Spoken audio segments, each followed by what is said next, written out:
Boyfriend নিয়ে কলকাতায় অপু বিশ্বাস। অপু ও বাপ্পির জুটিকে নিয়ে আলোচনার সূত্রপাত গত বছরের নভেম্বর থেকে। গত 16ই নভেম্বর একমাত্র ছেলে আব্রাহাম খান জয়কে গৃহকর্মীর কাছে রেখে কলকাতায় ডাক্তার দেখাতে গিয়েছিলেন নায়িকা অপু বিশ্বাস। এদিকে শুটিং শেষ করে থাইল্যান্ড থেকে ফিরে পরের দিনই ছেলেকে দেখতে অপুর বাসায় ছুটে যান শাকিব খান, কিন্তু দেখা করতে পারেননি।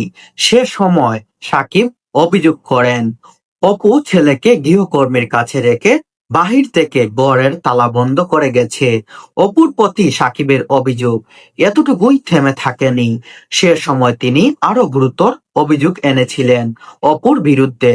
বলেছিলেন ডাক্তার দেখাতে নয়, বয়ফ্রেন্ড নিয়ে কলকাতায় বেড়াতে গিয়েছেন অপু। সাকিবের এই অভিযোগের পরেই মিডিয়া পাড়ায় শুরু হয় নানা গুঞ্জন।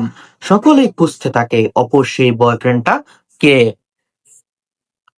সেই গুঞ্জন ও অনুসন্ধানের সূত্র ধরেই চলে আসে নায়ক বাপ্পির নাম। সেই সময় নায়ক সাকিবের সঙ্গে সরাসরি বাপ্পির নাম উল্লেখ না করলেই ঘুরিয়ে ফিরিয়ে তার নামই চলে আসে বারবার। পরবর্তীতে এই অভিযোগ সহ আরো একাধিক অভিযোগ এনে গত 22 নভেম্বর অপু বিশ্বাসকে তালাক নোটিশ পাঠান তার প্রাক্তন স্বামী সাকিব খান। এরপর থেকেই পরবর্তী 3 মাসের মধ্যেই তাদের ঘনাবন্তি না হওয়ার কারণেই তাদের ডিভোর্স হয়ে যায়। এরপর থেকেই শাকিব খান এবং অপবিশ্বাসের পথটা একেবারেই আলাদা হয়ে যায়।